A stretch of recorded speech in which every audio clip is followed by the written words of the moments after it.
you to see, I'm going to play a quick video and want you guys to see it.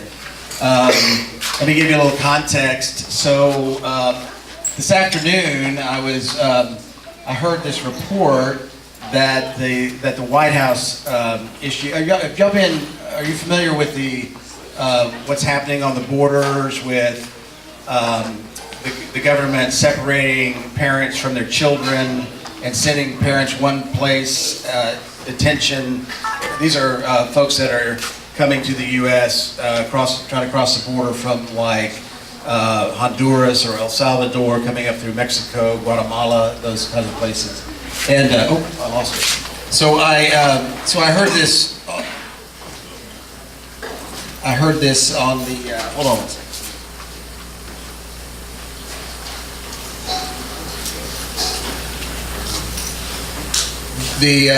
There was a question about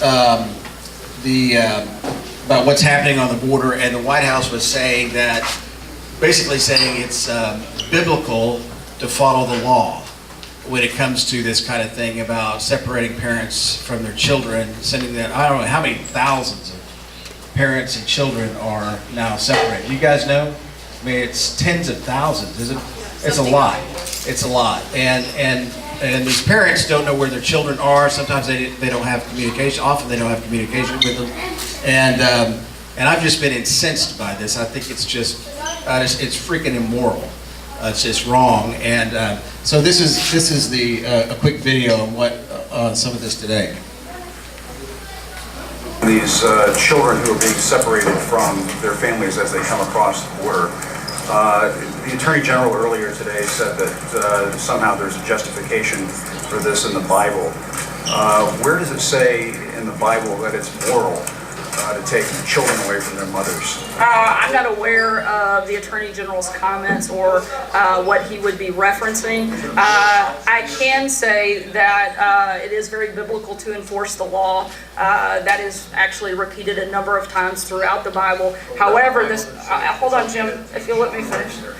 Again, I'm not going to comment on the attorney's specific comments that I haven't seen. That's not what I said, and I know it's hard for you to understand.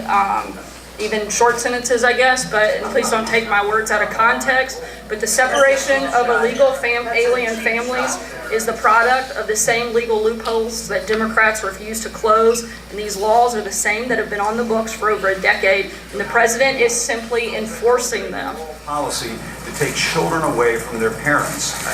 It's a moral policy to follow and enforce the law. When they come across the border, they're with their parents, and then suddenly they're pulled away from their parents. Why is the government doing this? Because it's the law, and that's what the law states. And the law. You guys don't have to do that. You're right. It doesn't have to be the law, and the president has actually called on Democrats in Congress to fix those loopholes. The Democrats have failed to come to the table, failed to help this president close these loopholes and fix this problem. We don't want this to be a problem. The president has tried to address it a number of occasions. We've laid out a proposal, and Democrats simply refuse to do their job and fix the problem. Okay. So basically, the argument that there are multiples on the table. One is cash, Bellaire FHA. One is VA. So they're making the argument that it's biblical to follow the law, that it's biblical, not therefore not immoral to do what they're doing. So just real quick, I wanted to just to share with you guys what the Bible actually says about folks coming across the border, and that God has a special almost a preference for folks who are alien, that are aliens or immigrants, who are strangers in the land, to be welcomed by people. And so this is what the Bible says, okay? From Exodus: do not mistreat or oppress a foreigner, for you were foreigners in Egypt. Do not take advantage of the widow or the fatherless. If you do, and they cry out to me, I will certainly hear their cry. My anger will be aroused. Is it biblical? Leviticus 19. When a foreigner, an immigrant, lives with you in your land, don't take advantage of them. Treat the immigrant the same as a native.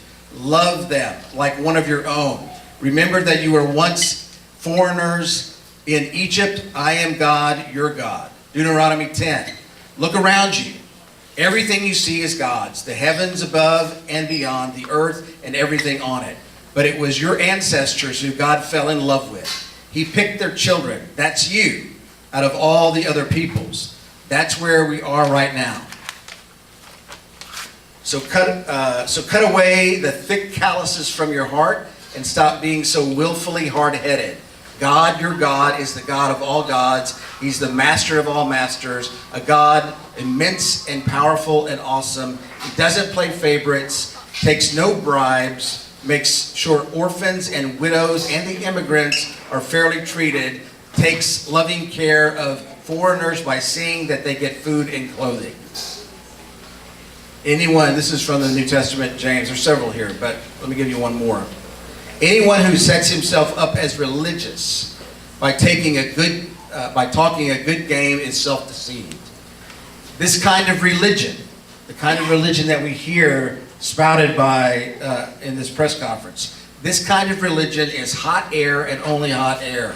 Real religion, the kind that passes muster before God the Father, is this: reach out to the homeless and loveless in their plight, and guard against corruption from the godless world. So I just want to say to you that what we hear today and what we've heard many, many days and months coming out of this kind of this administration that is couching these kinds of immoral kinds of ways of treating human beings is wrong. And we need to be, however we can stand up against it, I think we need to do that.